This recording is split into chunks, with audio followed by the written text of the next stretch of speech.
जिंदगी में आपका भी ध्यान नहीं लग रहा है? ज्यादा सोचने की वजह से बार बार आपको घबराहट होती है और आपका हृदय भी जोर जोर से धड़कता है और बार बार नकारात्मक विचार आपके दिमाग में भी आते हैं। तो ज़्यादा सोचने वाली बीमारी से बचने के लिए और इस बीमारी को दूर करने के लिए आज हम आपको एक बौद्ध भिक्षु की कहानी के माध्यम से आपकी समस्या का हल आपको बताएंगे। तो आज की इस कहानी को पूरा सुने ताकि आप भी इस कहानी को पूरा सुनकर आप अपनी समस्या से छूट सकते हैं। तो चलिए आज की कहानी की शुरुआत करते हैं।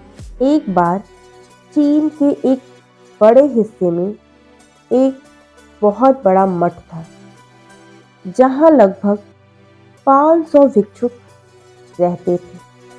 वे सभी अपने गुरु के मार्गदर्शन में खुद को जानने का अभ्यास कर रहे थे।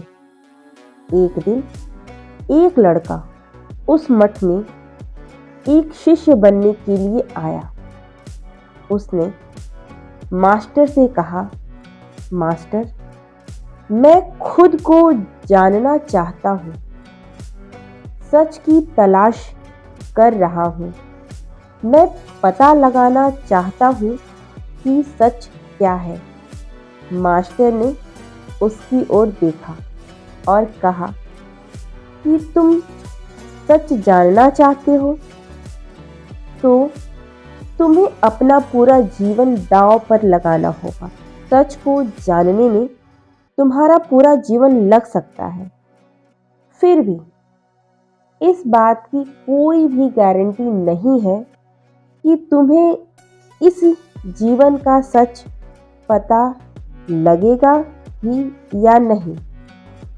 क्या तुम इसके लिए तैयार हो? शिष्य ने कहा, मास्टर, मैं यहाँ पीछे मुड़ने के लिए नहीं आया हूँ, मैं इसके लिए तैयार हूँ। गुरु ने कहा, अगर ऐसा है तो तुम एक काम करो। इस मठ में लगभग 500 भिक्षुक हैं। तुम उनके लिए चावल कूटने का काम करो। बस सुबह से शाम तक चावल कूटने का ही काम करो और जब तुम थक जाओ तो तुम सोने चले जाओ। फिर अगली सुबह उठकर चावल को कूटना शुरू कर दो। इसके अलावा कुछ और मत करना। किसी और भी चीज के बारे में मत सोचना। बस इस रास्ते पर चलते रहना और दोबारा मेरे पास मत आना। जरूरत पड़ने पर मैं खुद तुम्हारे पास आऊंगा। उस लड़के ने गुरु के आदेश का पालन करते हुए चावल कूटना शुरू कर दिया।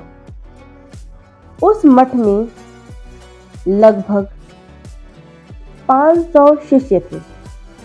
उन सभी को समय पर भोजन की आवश्यकता पड़ती थी, इसलिए वह बहुत जल्दी उठ जाता था और रात को देर तक चावल कूटता रहता था। और जब वह थक जाता तो उसी कमरे में ही सो जाता था जहां वह चावल कूटता था। वह किसी से बात नहीं करता था और ना ही कोई उससे बात करने के लिए कोई उसके पास आता था। कुछ दिनों तक वह चावल कूटता रहा। कुछ महीनों तक चावल कूटते हुए उसके मन में पुराने विचार आते रहे, लेकिन उन विचारों को कोई नया विषय नहीं मिला, तो वह अपने आप ही मिट गए। धीरे धीरे उसके मन में विचार कम होने लगे। कुछ सालों के बाद वह अपना नाम तक ही भूल गया। वह हमेशा चुप रहता और विचारहीन अवस्था में बस चावल कूटता रहता। उसने ना कभी ध्यान किया था और ना ही कभी किसी शास्त्र का अध्ययन किया था। मठ के बाकी शिष्य उसे मूर्ख समझते थे। ऐसा करते हुए लगभग 12 वर्ष बीत गए। 12 साल बाद एक दिन गुरु ने घोषणा की कि अब मेरा आखिरी समय आने वाला है और मुझे अपना उत्तराधिकारी चुनना है। तो मेरे बाद इस मठ का मुखिया कौन होगा, उसको चुनने के लिए मैंने एक विकल्प सोचा है।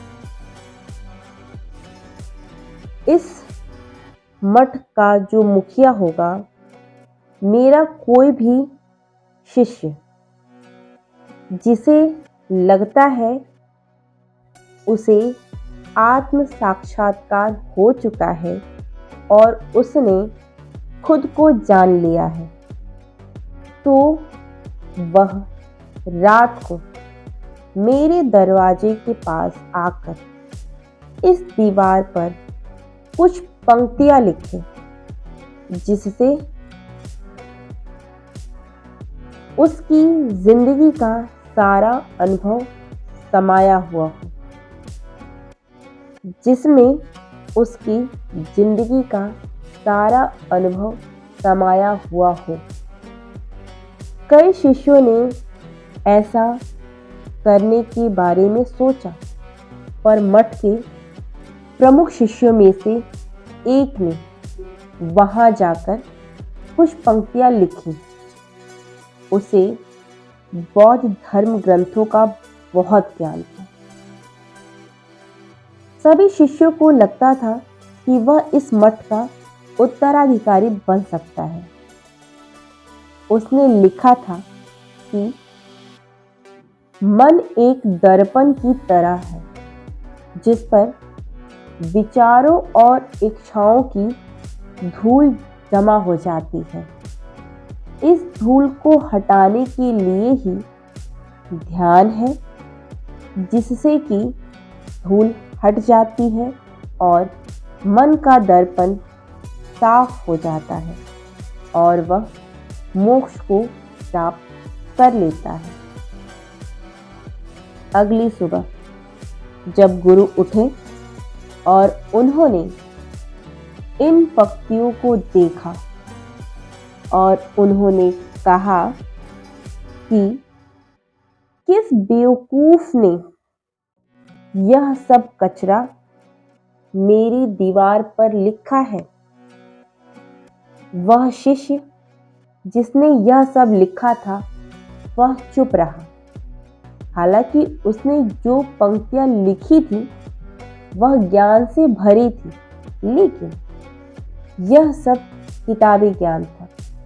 वह शिष्य बहुत चालाक था। उसने पंक्तियां लिखी लेकिन अपने हस्ताक्षर नहीं किए, क्योंकि वह स्वयं इसके बारे में निश्चित नहीं था कि ये सही है या नहीं, क्योंकि उसे आत्म साक्षात्कार नहीं हुआ था। गुरु ने पंक्तियों को पूरी तरह से खारिज कर दिया। यह देखकर सभी हैरान रह गए। यह घटना पूरे मठ में चर्चा का विषय बन गई। इस विषय पर बात करते हुए दो शिष्य उस शिष्य के पास से गुजरे जो 12 साल पहले यहाँ आया था और दिन रात चावल कूटता रहता था। दोनों की चर्चा सुनकर धीरे से हंस पड़ा। दोनों शिष्य ने उससे पूछा, तुम क्यों हंस रहे हो? दोनों शिष्य की नजर में यह चावल कूटने वाला बड़ा ही सूक्ष्म भिक्षु था। किसी ने न तो उसे कभी ध्यान करते देखा था, ना ही कभी शास्त्र पढ़ते हुए। हर कोई उसे मूर्ख समझता था, जो बस चावल को ही जानता था। उस मठ में बहुत बड़े बड़े विद्वान थे, लेकिन उस चावल कूटने वाले को किसी से भी कोई भी मतलब नहीं था। इसलिए वह दोनों शिष्य उसे मुस्कुराते हुए देखकर चकित रह गए। उन्होंने फिर उससे पूछा, तुम क्यों हंस रहे हो? उसने जवाब दिया, मैं इसलिए हंसा कि गुरुजी सही बोल रहे हैं। यह सब पंक्तियां कचरा ही है। इन पंक्तियों का कोई मूल्य नहीं है। वे दोनों शिष्य चौंक गए। उन्होंने उससे पूछा, क्या तुम ऐसी पंक्तियां लिख सकते हो जो इससे भी बेहतर हो? चावल कूटने वाला शिष्य ने जवाब दिया, नहीं, मैं नहीं लिख सकता, क्योंकि मैं अनपढ़ हूं। लेकिन मैं कुछ पंक्तियां कह सकता हूं। अगर तुमने उन पंक्तियों को लिख दिया या तुम उन पंक्तियों को लिख सकते हो, तो मैं तुम्हारे साथ जाने के लिए तैयार हूं। उन दोनों शिष्यों ने कहा, ठीक है। वे गुरु के कमरे के पास गए और चावल कूटने वाले ने कुछ पंक्तियां बोली और दूसरे शिष्य ने उस दीवार पर लिख दिया और उन पंक्तियों के नीचे लिख दिया कि चावल कूटने वाला। उन शिष्यों को लगा कि गुरु इस पर गुस्सा करेंगे। जो पंक्तियां उसने लिखने के लिए कहा था वह बहुत ही अद्भुत थी और वो पंक्तियां थी, मन बस एक भ्रम है, ना ही मन का कोई दर्पण है, और जब मन ही नहीं है तो धूल कहाँ ठहरेगी। जो ये जानता है वह सच को जान गया। जब गुरु ने ये पंक्तियां देखी तो वे आधी रात को उठे और चावल कूटने वाले के पास गए। वह सो रहा था। गुरु ने उसे जगाया और कहा, ये लो मेरी छड़ी और मेरे वस्त्र, ये ले लो। आज से तुम मेरे उत्तराधिकारी हो। लेकिन इस मठ को छोड़कर कहीं दूर चले जाओ, क्योंकि इस मठ में बहुत सारे विद्वान हैं जो खुद को तुमसे ज्यादा श्रेष्ठ मानते हैं और वे तुम्हें मार देंगे।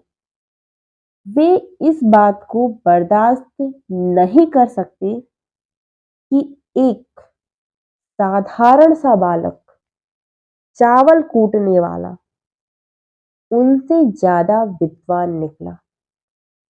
तुमने वह सारा ज्ञान हो गया है, तुम्हें वह सारा ज्ञान हो गया है जो मुझे है। तुम्हें यह सारा ज्ञान चावल कूटते कूटते हुए हुआ है, और मुझे पता है तुम जहां भी जाओगे लोग तुम्हारे पास आने लगेंगे, क्योंकि जब कोई फूल खिलता है तो उसकी महक हर तरफ फैलने लगती है। जब कोई फूल खिलता है तो उसकी महक हर तरफ फैलने लगती है। उसने अपने गुरु के पैर छुए और रात को ही वहां से चला गया। अगर हम अपनी जिंदगी को देखें तो पाएंगे बहुत से लोग सोचते हैं कि ध्यान केवल एक ही जगह बैठकर आंखें बंद करके ही किया जा सकता है, लेकिन हकीकत में ऐसा नहीं है। इस कहानी के माध्यम से हमें पता चलता है कि ध्यान तो चलते चलते भी किया जा सकता है। अपना कुछ काम करते हुए भी ध्यान किया जा सकता है। असल में ध्यान का मतलब यह है कि आप जो भी काम कर रहे हैं उसे अपनी शिद्दत से करें और आपके शरीर का ख्याल भी आपको न रहे। बिल्कुल बिल्कुल उस चावल कूटने वाले शिष्य की तरह, जो चावल को कूटने में इतना मगन हो गया कि उसे खुद का कोई ख्याल ही नहीं रहा। उसने चावल कूटते हुए ही उसने आत्म साक्षात्कार प्राप्त कर लिया। हर समय वर्तमान में रहना और कुछ नहीं सोचना। मन तब तक ही है जब तक विचार है। जब विचार ही नहीं रहेंगे तो मन ही गायब हो जाएगा। जब मन ही नहीं रहेगा तभी तुम अपने आप को अच्छे से जान पाओगे। असल में हमें अपने वास्तविक रूप को जानने के लिए कोई अन्य साधन करने की आवश्यकता नहीं है। हम जो कुछ भी कर रहे हैं हम जो कुछ भी कर रहे हैं बस उसमें हमें पूरी तरीके से खो जाने की जरूरत है। अपने काम में इस कदर से लीन हो जाओ कि आपका काम ही ध्यान बन जाए। ज्यादा सोचने वाले लोगों के लिए इसी रहस्यमयी कहानी, ज्यादा सोचने वालों के लिए एक दूसरी बहुत ही रहस्य भरी कहानी हम आपको सुनाने जा रहे हैं। तो चलिए कहानी की शुरुआत करते हैं। कहानी इस प्रकार है। गांव में एक आदमी रहता था जो ताला तोड़ने के मामले में बहुत ही विद्वान था, एक्सपर्ट था। यानी कि जहां कहीं भी ताला तोड़ने की बात आती थी या ताला खोलने की बात आती थी तो उसका नाम सबसे पहले लिया जाता था। एक दिन कुछ समझदार लोगों ने उसकी परीक्षा लेनी चाहिए और उसको बता दिया गया कि आपको इस जगह पर इस तारीख को और इस समय आना है और ताले को तोड़ना है। जब वह ताला खोलने वाला व्यक्ति उस निश्चित समय के अनुसार तय दिनांक पर निश्चित समय पर वहां पहुंच गया तो उसको प्रतियोगिता के नियम समझा दिए गए। नियम क्या थे? आपको इस बॉक्स में बिठा दिया जाएगा और इस बॉक्स को पानी में उतार दिया जाएगा। आपको ताला खोलकर बाहर आना होगा और इस बीच आपको लगता है कि आप लॉक आपसे नहीं खुल पाएगा, तो आप इसमें अंदर एक इमरजेंसी बटन लगी है, उस बटन को दबा सकते हैं और आप ऊपर आ सकते हैं। लेकिन लेकिन आप प्रतियोगिता में हार जाएंगे। उस ताला तोड़ने वाले व्यक्ति ने उसने सभी नियमों की हाँ कर दी और पानी में चला गया। प्रतियोगिता शुरू हो गई। जैसे ही वह पानी में पहुंचा तो उसने अपनी जेब में से एक तार निकाला और लॉक को खोलने की कोशिश करने लगा। 4 या 5 बार कोशिश करने के बाद वह बार बार विफल हो रहा था, लेकिन उससे लॉक नहीं खुल रहा था। अब ज्यादा देर तक पानी में रहना, पानी के अंदर रहना उसके लिए और भी मुश्किल था, क्योंकि सांस रोकना आसान नहीं था। फाइनली उसने अपना पूरा दिमाग लगाया और एक बार अंतिम प्रयास किया। वह फिर से विफल हुआ और उसने इमरजेंसी बटन दबा दिया। धीरे धीरे ऊपर आने लगा। पानी के ऊपर आए बॉक्स को बाहर निकाला गया और और हल्का सा धक्का देकर खोल दिया गया। वह अचंभित हो गया कि एक बार भी मेरे दिमाग में यह ख्याल क्यों नहीं आया कि मैं इसको धक्का देकर खोल सकता हूं।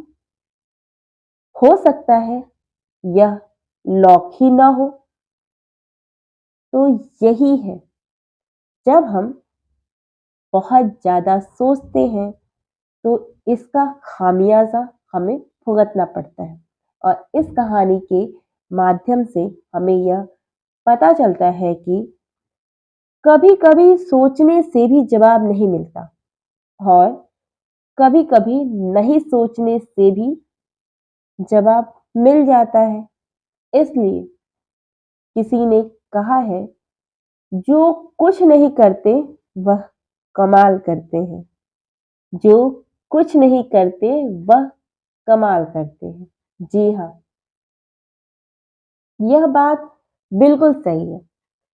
कभी कभी दिमाग को जब हम शांत रखते हैं और ठंडे दिमाग से सोचने की कोशिश करते हैं तो हमें बेहतर समाधान मिल जाता है। अब हम आपको बताएंगे कि ज्यादा सोचने की इस बात के कारण क्या है, किस कारण से हमारा दिमाग बहुत ज्यादा सोच विचार करता है और बहुत ज्यादा सोच विचार करने से हमें सोचने की बीमारी सी हो जाती है। अत्यधिक सोच के बहुत से कारण हैं जिसकी वजह से हम सोचने की बीमारी से ग्रसित हो हम सोचने की बीमारी से ग्रसित हो जाते हैं। कारण क्या है? पहला कारण, वर्तमान से ज्यादा भूतकाल या भविष्य काल के बारे में ज्यादा चिंता करना। आप जो काम अभी कर रहे हैं उससे ध्यान हटाकर अपना ध्यान बीते हुए समय या आने वाले समय पर लगाएंगे तो अत्यधिक सोच या अत्यधिक चिंता के शिकार होते। अत्यधिक सोच अत्यधिक चिंता के शिकार होते जाएंगे। इस कारण काम का ज्यादा तनाव होना, वर्कलोड बहुत ज्यादा होता है तो दिमाग भी तेजी से चलने लगता है।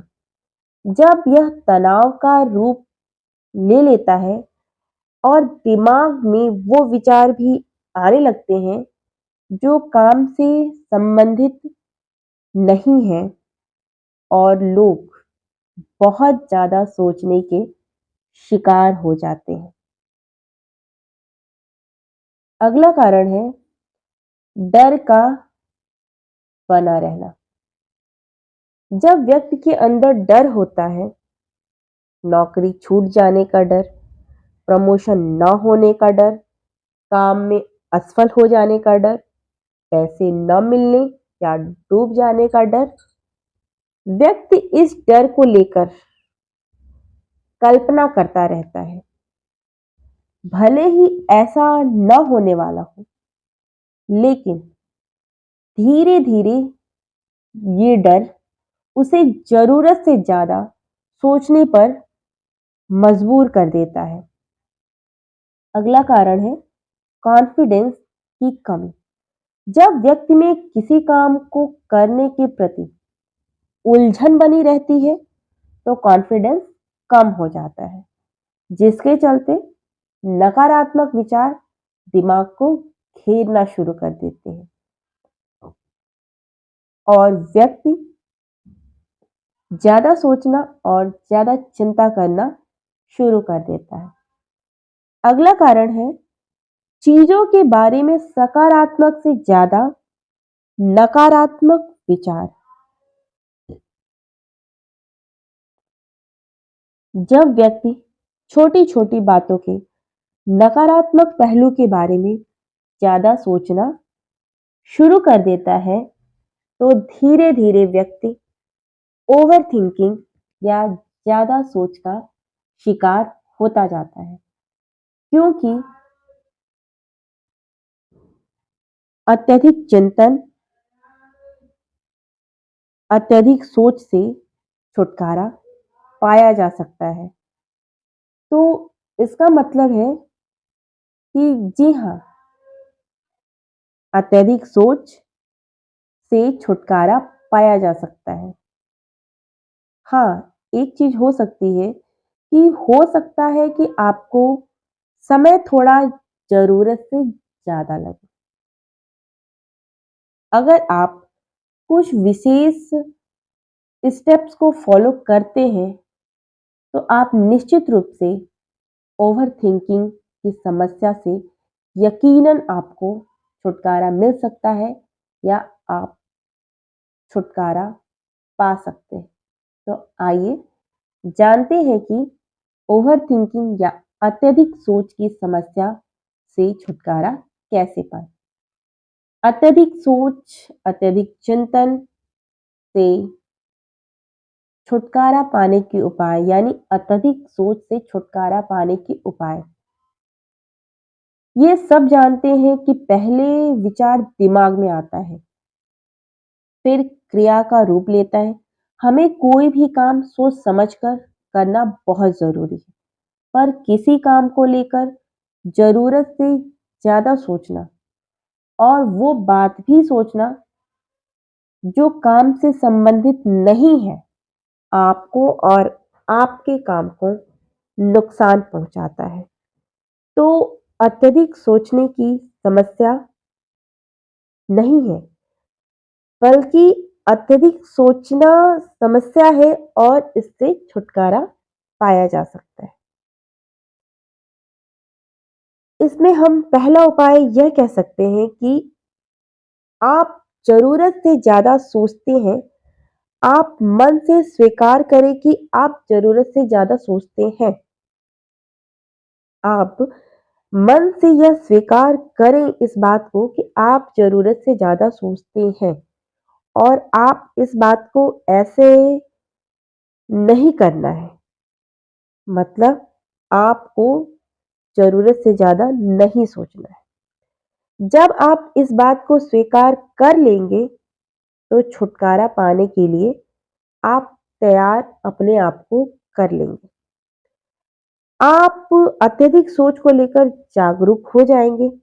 जब भी आपको लगे कि दिमाग में फालतू विचार चल रहे हैं तो तुरंत उसे वहीं रोक दो और ये सोचना शुरू करो कि आपने सोचना कहाँ से शुरू किया था।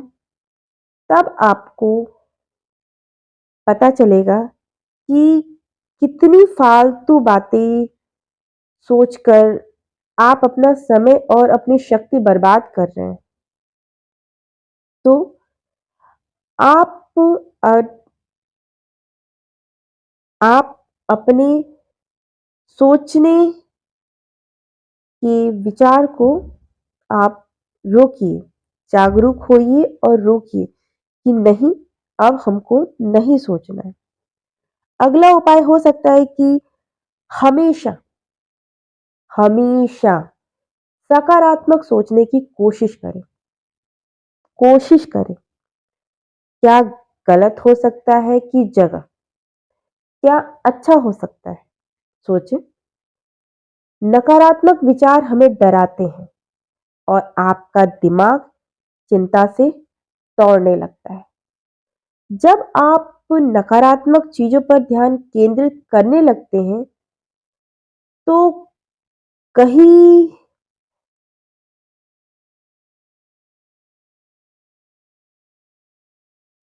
जब नकारात्मक विचारों पर ही हमारा ध्यान केंद्रित होने लगता है तो आप दिमाग के गुलाम हो जाते हैं। लेकिन जब आप सकारात्मक रूप से सोचते हैं तो दिमाग आपका गुलाम हो जाता है। सकारात्मक सोचने का मतलब यह नहीं है कि आप चीजों के सिर्फ एक पहलू को देखें, बल्कि सही और गलत दोनों पहलुओं को देखना जरूरी है। पर पर केवल नकारात्मक सोचना या ज्यादा नकारात्मक विचार आपको अनुचित सोचने पर मजबूर करते हैं। अगला उपाय, योग, ध्यान और व्यायाम। योग, ध्यान और व्यायाम करें। योग, ध्यान और व्यायाम मस्तिष्क को स्वस्थ रखते हैं। ध्यान काफी लाभदायक है, इसे अपने जीवन का हिस्सा बनाएं। अगला उपाय, वर्तमान क्षण में जीने की कोशिश करें। वर्तमान क्षण में जीने की कोशिश करें। कभी लोग बीती हुई बातें या घटना के बारे में ही सोचते रहते हैं और तनाव में आ जाते हैं। इसी प्रकार जो समय आने वाला है उसे लेकर भी इतनी चिंता करते हैं कि तनाव में रहते हैं। तनाव में दिमाग हावी हो जाता है और फालतू बातें सोचने लगता है।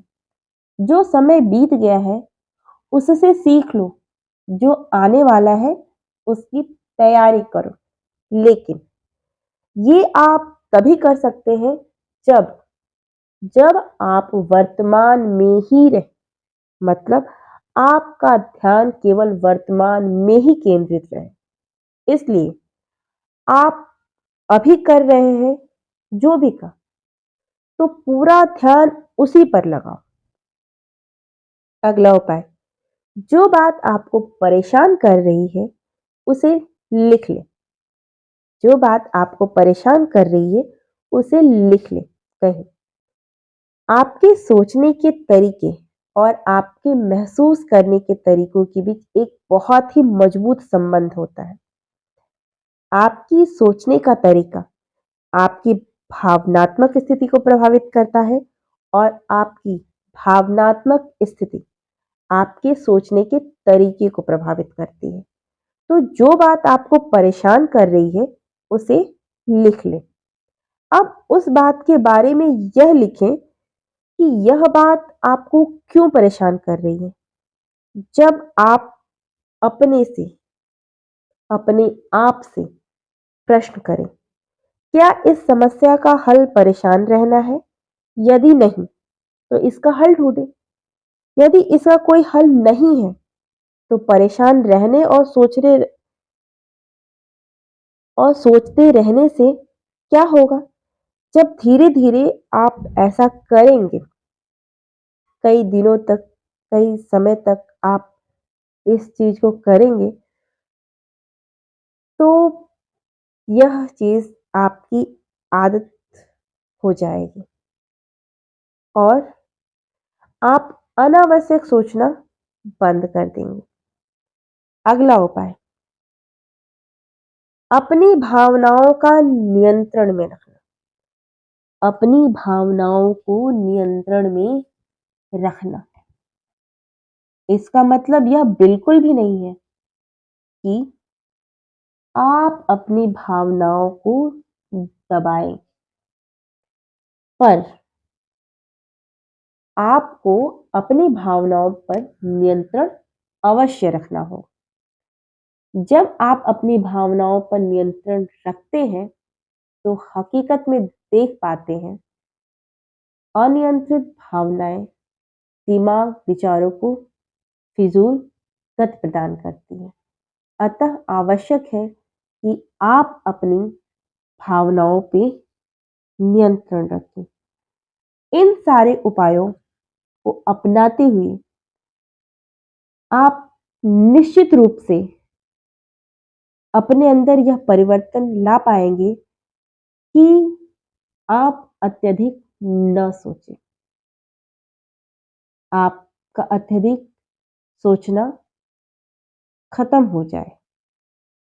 तो इन विचारों के माध्यम से, इन स्टेप्स को फॉलो करके आप अपने अत्यधिक सोच की जो बीमारी है, उस बीमारी को आप अपने से दूर कर सकते हैं और स्वस्थ रह सकते हैं और मस्त रह सकते हैं।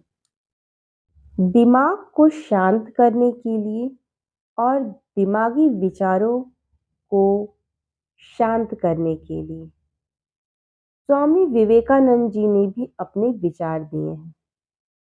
स्वामी विवेकानंद जी कहते हैं, जब इंसान कोई कार्य करते समय उस पर अपने शारीरिक और मानसिक ध्यान केंद्रित कर पाता है तो उसका वह कार्य जरूर सफल होता है। तो आइए स्वामी विवेकानंद जी के विचारों के साथ दिमाग शांत करने के तरीकों के बारे में भी जानने का प्रयास करते हैं। इन्हें जानने से पहले अपनी इंद्रियों को सक्रिय कर ले ताकि आप इसके बारे में अच्छे से जान पाए। विचारों को जानने के लिए हम एक कहानी के माध्यम से आपको विचार प्रस्तुत कर रहे हैं। ध्यान से सुनिए। एक दिन एक गुरु अपने शिष्यों को प्रवचन दे रहे थे। तभी वहां एक अधेड़ उम्र का व्यक्ति अपने बेटे के साथ वहां आया। प्रवचन देते हुए गुरु ने इशारे से उन्हें बैठने के लिए कहा।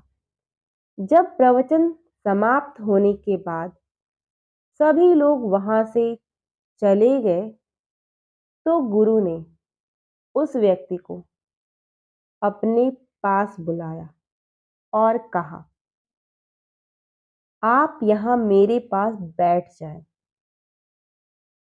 उस स्थल पर चारों ओर हरियाली छाई हुई थी। मौसम भी सुहाना लग रहा था और पक्षियों की आवाजें गूंज रही थी। ऐसे नज़ारों से उस व्यक्ति को असीम शांति का आभास हो रहा था। इसके बाद गुरु ने उस व्यक्ति से समस्या पूछी। तब उस व्यक्ति ने कहा, मैं मैं 3 दिन की लंबी यात्रा करके अपने इकलौते बेटे को आपसे मिलवाने लाया हूं। यह मेरा इकलौता बेटा है। यह हर समय थका थका सा रहता है। ऐसा लगता है जैसे इसके अंदर कोई जान ही नहीं बची। इसका स्वभाव भी चिड़चिड़ा होने लगा है। यह छोटी छोटी बातों पर क्रोधित हो जाता है। देखने की क्षमता भी कमजोर होने लगी है और इसके बाल भी सफेद होने लगे हैं।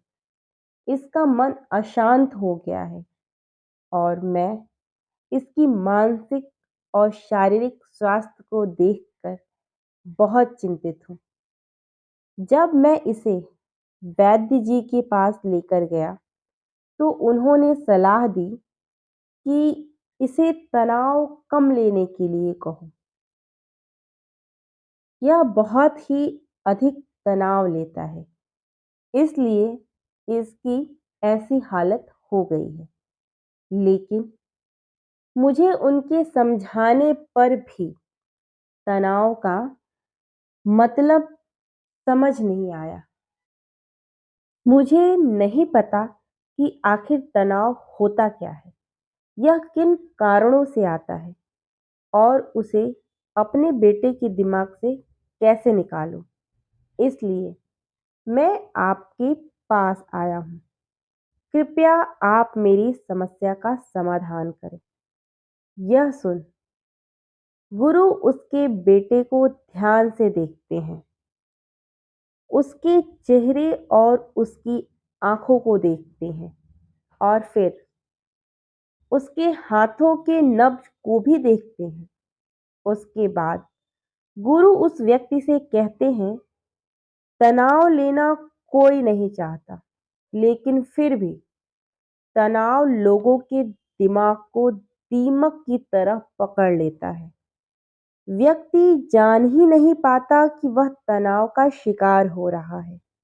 इसलिए व्यक्ति तनाव के कारणों को अच्छे से समझ ले तो वह इस समस्या का समाधान भी खोज सकता है। सबसे पहले मैं तुम्हें समझाता हूँ कि तनाव क्या होता है। कोई व्यक्ति जब कोई कार्य कर रहा होता है तो उसका मन कार्य से दूर भटक रहा होता है, कल्पनाओं में होता है। तब उसके मन और शरीर के बीच एक दूरी पैदा हो जाती है। ये दूरी जितनी ज्यादा होगी, व्यक्ति उतनी ही ज्यादा बेहोशी की अवस्था में पहुंच जाता है।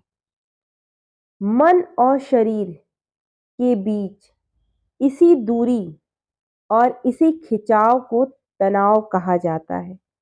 गुरु कहते हैं, जब आप अपना पसंदीदा खेल खेलते हैं तो उससे आप चुस्ती और प्रसन्नता से क्यों भर जाते हैं, जबकि उससे तो आपको शरीर की थकावट होती है। इसका कारण बिल्कुल साफ है। खेलते समय मन और शरीर एक साथ पूरी तरह से उस खेल में केंद्रित हो जाते हैं, जिसके फलस्वरूप शरीर और मन के बीच जरा भी दूरी पैदा नहीं होती और इससे व्यक्ति को कोई तनाव नहीं होता है। यदि उस समय दिमाग में कोई तनाव हो भी तो वो भी दूर हो जाता है। लेकिन ठीक इसके विपरीत, जब हम कोई ऐसा कार्य करते हैं जो हमारी पसंद का नहीं है, तब हमारा शरीर तो उस कार्य को कर रहा होता है, लेकिन हमारा मन कहीं दूर भटक रहा होता है, जिसके कारण मन और शरीर के बीच एक दूरी पैदा हो जाती है और तनाव जन्म ले लेता है। इसीलिए स्वामी विवेकानंद जी भी कहते हैं, व्यक्ति को एक समय में व्यक्ति को एक समय में सिर्फ एक ही कार्य करना चाहिए और अपने तन मन की सारी शक्ति उसी एक काम में लगा देनी चाहिए, जिससे व्यक्ति के अंदर तनाव पैदा नहीं होता। इसके बाद गुरु कहते हैं, तनाव पैदा होने के कुछ मुख्य कारण होते हैं। जिसने भी इन मुख्य कारणों को समझ लिया, वो जीवन भर तनाव से मुक्त रह सकता है। सबसे पहला कारण होता है इंसान का अति महत्वाकांक्षी होना। महत्वाकांक्षी होना ठीक बात है, पर लेकिन इंसान ये बात भूल जाता है कि इंसान की महत्वाकांक्षा कभी समाप्त नहीं होती। उसका एक लक्ष्य पूरा नहीं होता, उससे पहले वह दूसरे की तरफ भागने लगता है। यह अपने लक्ष्यों को पाने के लिए जिंदगी भर भटकता रहता है। वह व्यक्ति अपने लक्ष्यों को पाने के लिए जिंदगी भर भटकता रहता है। इसलिए जो इंसान अति महत्वाकांक्षी होता है, वह वर्तमान में कभी जी ही नहीं पाता। उसका मन हमेशा भटकता रहता है। उसका मन हमेशा भविष्य की योजनाएं बनाने में ही लगा रहता है। उसका शरीर भले ही वर्तमान में रहता हो, लेकिन मन आगे की सोच में ही भटकता रहता है, जिससे मन और शरीर के बीच दूरी पैदा हो जाती है और वह तनाव भरा जीवन जीने लगता है। गुरु की बात सुनकर उस व्यक्ति ने कहा,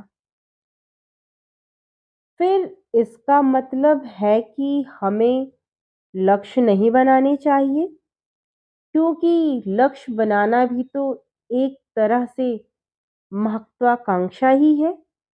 इस पर संत ने कहा, जीवन में लक्ष्य बनाना कोई गलत बात नहीं है, लेकिन समस्या तब पैदा होती है जब इंसान अपना पूरा ध्यान लक्ष्य के परिणाम पर ही लगा देता है और हमेशा उसके परिणाम की चिंता में लगा रहता है। वह इंसान को वर्तमान में जीना आना चाहिए, जबकि इंसान वर्तमान में जीता ही नहीं। हर इंसान अगर वर्तमान में जी रहा है, तो आप अपना लक्ष्य जरूर बनाइए। आप अपना लक्ष्य जरूर बनाइए और उसके लिए कड़ी मेहनत भी करिए, लेकिन साथ ही आपको वर्तमान समय का भी ज्ञान होना चाहिए, क्योंकि वर्तमान ही सत्य है। सिर्फ वर्तमान ही सत्य है। संत कहते हैं, तनाव का एक दूसरा मुख्य कारण होता है ईर्ष्या। ईर्ष्या, जब इंसान ईर्ष्या और जलन से भर जाता है, तो उसके मन में सड़न होने लगती है। ईर्ष्या को एक आंतरिक घाव माना जाता है। यह मन का घाव होता है। इंसान के शरीर का घाव तो भर जाता है, लेकिन इंसान के मन का घाव कभी नहीं भर पाता। इसीलिए इंसान को दूसरों की तरक्की, खुशी से कभी ईर्ष्या नहीं करनी चाहिए। इसके बाद गुरु ने तनाव का अगला कारण बताते हुए कहा, अरुचिपूर्ण कार्य करने से भी मन में तनाव जन्म ले लेता है। अरुचिपूर्ण कार्य करने से भी मन में तनाव जन्म ले लेता है। जिस काम में हमारी रुचि नहीं है, उस काम में हमारा मन नहीं लग पाएगा। हमारा शरीर तो दबाव से कार्य करेगा, लेकिन हमारा मन सिर्फ कल्पनाओं में ही भटकेगा, जिससे इंसान तनावग्रस्त हो जाता है। इसलिए हर इंसान को अपनी रुचि के अनुसार ही कार्य करना चाहिए। अगर इंसान ये बात समझ ले, अगर ये बात इंसान ने समझ लिया कि उसे कौन सा कार्य करना पसंद है, उसे कौन सा काम करना पसंद है, और वो उसी काम को अपना लक्ष्य बना ले, तो वो कार्य उसके लिए काम नहीं, बल्कि खेल की तरह बन जाता है। तनाव का एक कारण यह भी है कि किसी दूसरे से अपेक्षाएं रखना, दूसरे से अपेक्षाएं रखना। गुरु ने उस व्यक्ति से कहा, एक पिता होने के नाते अपनी बेटे से तुम्हारी बहुत सी अपेक्षाएं होंगी कि मेरा बेटा एक बहुत ही सफल इंसान बने, मेरा नाम रोशन करे, आदि आदि। जैसा तुम चाहते हो तुम्हारा बेटा उस तरह का जीवन जिए, तुम्हारी हर बात पर खरा उतरे। सोचो, क्या आज तक कभी किसी इंसान की सभी अपेक्षाएं पूरी हुई हैं? जब भी कोई इंसान किसी दूसरी इंसान से कोई अपेक्षा रखने लगता है, तो वो अनजाने में ही सही अपने लिए तनाव पैदा करने लगता है। यदि तुम्हारा बेटा तुम्हारी अपेक्षा पर खरा नहीं उतर रहा और वो नहीं बन पा रहा जो तुम उसे बनाना चाहते हो, तो निश्चित रूप से तुम्हारे और उसके दिमाग को तनाव पकड़ लेगा। तुम दोनों तनाव भरा जीवन जीना शुरू करने लगोगे, और इस तनाव के कारण तुम ऐसा व्यवहार करोगे कि तुम्हारा और तुम्हारे पुत्र के प्रति, एक दूसरे के प्रति तुम्हारा संबंध भी खराब होता चला जाएगा। इसलिए इंसान को जितना हो सके किसी से उतनी कम अपेक्षाएं रखनी चाहिए। अगर तुम चाहते हो पूरी तरह से तनाव मुक्त रहे, तो दूसरों से अपेक्षा रखना बंद कर दो। गुरु कहते हैं, अशांत मन को शांत करने के लिए इंसान दूसरों से अपेक्षाएं रखने लग जाता है। वह ये सोचने लगता है कि कोई और उसका मन शांत कर देगा, जबकि ये काम उसके स्वयं का है। कोई भी व्यक्ति किसी भी दूसरे व्यक्ति के मन को शांत कर ही नहीं सकता। हम भी अपने मन को कहीं बाहर खोज रहे होते हैं, किसी दूसरे व्यक्ति में खोज रहे होते हैं कि दूसरा व्यक्ति हमारे मन को शांत कर दे, हमारे तनाव के कारणों का छुटकारा दिला दे, हमें शांति प्रदान करे। जबकि मन की शांति बाहर नहीं होती। व्यक्ति शांति बाहर ढूंढता है, जबकि वह शांति बाहर नहीं बल्कि उसके भीतर ही होती है। यह बात सुनकर संतुष्टि के भाव से व्यक्ति ने गुरु से कहा, समझ गया गुरुजी, कृपया तनाव का अगला कारण बताएं। गुरु ने कहा, शारीरिक कष्ट। शारीरिक कष्ट भी तनाव का एक कारण हो सकता है। जब व्यक्ति किसी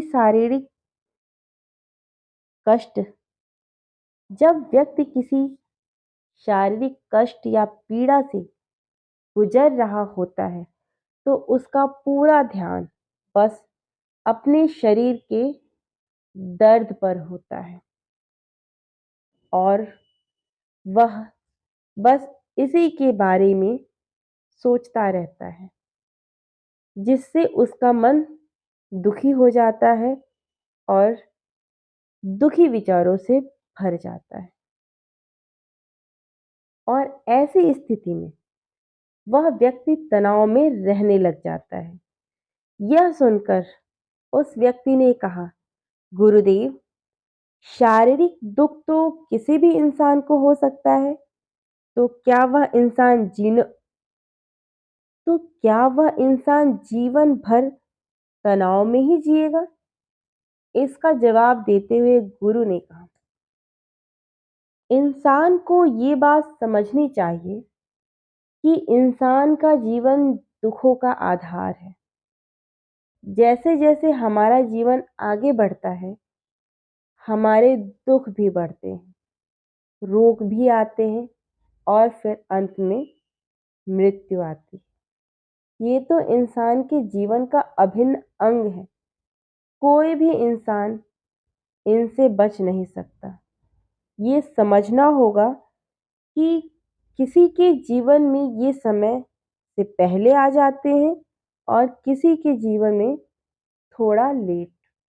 जब इंसान का मन बात को अच्छे से समझ लेता है तो फिर वह अपने शारीरिक कष्ट के बारे में सोच सोचकर तनाव में नहीं रहता, क्योंकि यह हमारे जीवन का एक अभिन्न हिस्सा है। इंसान को अपना स्वास्थ्य अच्छा रखने के लिए व्यायाम करने के साथ स्वस्थ जीवन शैली को अपनाना चाहिए। वह व्यक्ति कहता है, गुरु जी, कृपया आप तनाव मुक्त होने का आसान सा उपाय बता दें, जिस उपाय को अपनाकर मैं अपने बेटे को तनाव मुक्त कर सकूं, जिससे मेरा बेटा उसे अपना सके और तनाव मुक्त हो सके। उस व्यक्ति की बात सुनकर गुरु ने कहा, एक तरीका है, एक बहुत ही आसान तरीका है, तुम उस तरीके को अपनाओ। वह तरीका क्या है? तुम एक बार में एक काम को करने में ध्यान लगाओ। उस समय बस उसी काम को करो, सिर्फ उसी पर ही अपना ध्यान लगा दो और तुम्हारा मन इधर उधर भटकता है, तुम तुरंत मन को उसी काम में लगा दो। अपने शरीर को उस काम में लगाओ और अपने मन को भी उस काम में लगा दो। सिर्फ और सिर्फ यही सबसे आसान और अच्छा तरीका है तनाव मुक्त रहने का, कि जब जिस कार्य को कर रहे हो पूरी शिद्दत के साथ उस कार्य को करो, शरीर और मन को एकाग्र करके एक साथ जोड़ के, तो तुम्हें तनाव नहीं सताएगा। और जब तुम तनाव मुक्त रहोगे तो तुम सुख से जीवन व्यतीत कर सकते हो